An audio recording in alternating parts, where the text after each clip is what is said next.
This is part 6 of Federalist number 5.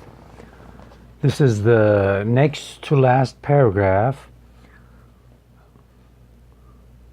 Publius says, "Nay, it is far more probable that in America, as in Europe, neighboring nations acting under the impulse of opposite interests and unfriendly passions would frequently be found taking different sides.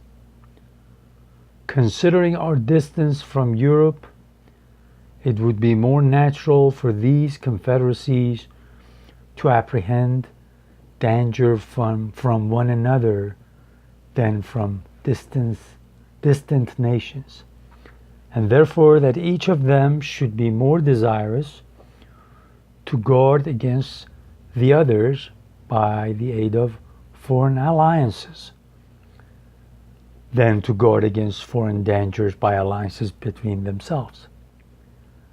And here let us not forget how much more easy it is to receive foreign fleets into our ports and foreign armies into our country than it is to persuade or compel them to depart.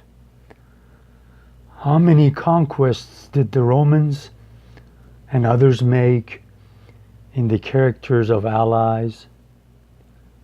And what innovations did they, under the same character, introduce into the governments of those whom they pretended to protect?"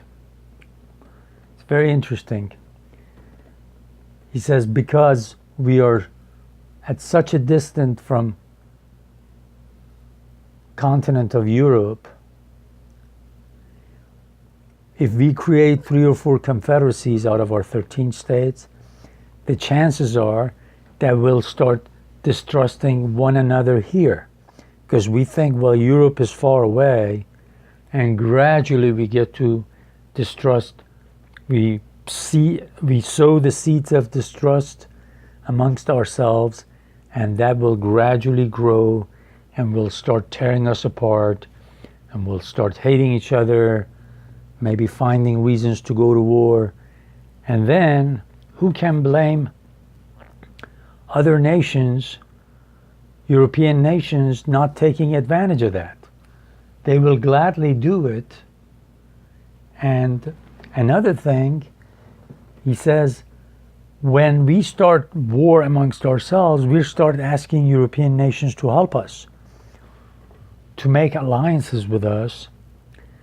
And do not forget, it's really easy to get other nations' armies and navies to come on your land, to come to your ports.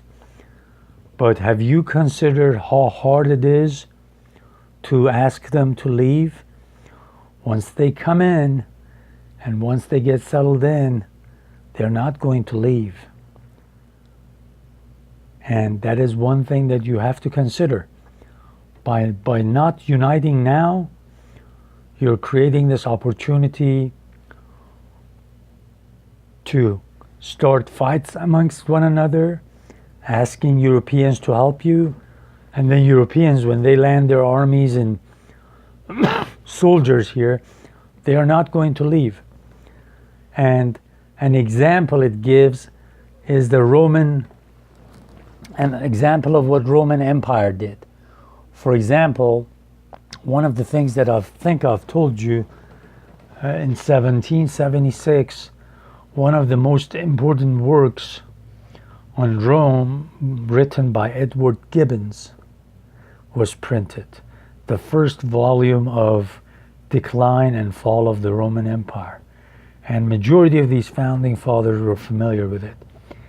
And Gibbons in that book says Romans used to make treaties and allies in their far frontier, in their far eastern frontier, so that they could keep their enemies at a little bit of distance, like buffer an area.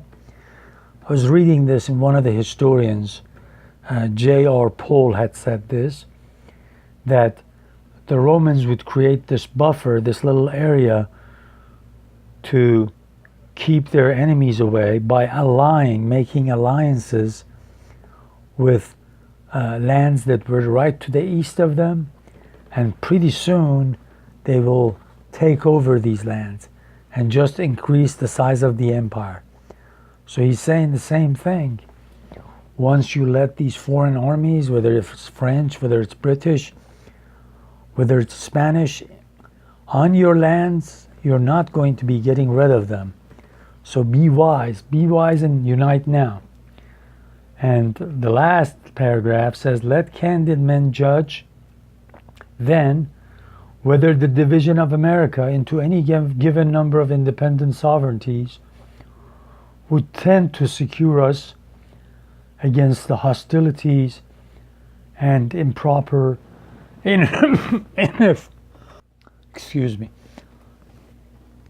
against the hostilities and improper interference of foreign nations. Let's be reasonable and look at this reasonably. If we make confederacies, we are definitely going to become enemies gradually, and we are definitely going to invite other countries to come to our help, and that will be a total disaster. Be a candid judge of yourself. Don't lie to yourself. Be truthful. Be reasonable. Don't hide. Don't cover your eyes and be fooled by promises that some of these people make by saying and encouraging you to make small confederacies. Because our goal should be to gradually get to a point where we can learn from American history and history of other Federalist systems, and hopefully create a good union for all of the people of this planet. So we will be back when we start again on Federalist number 6.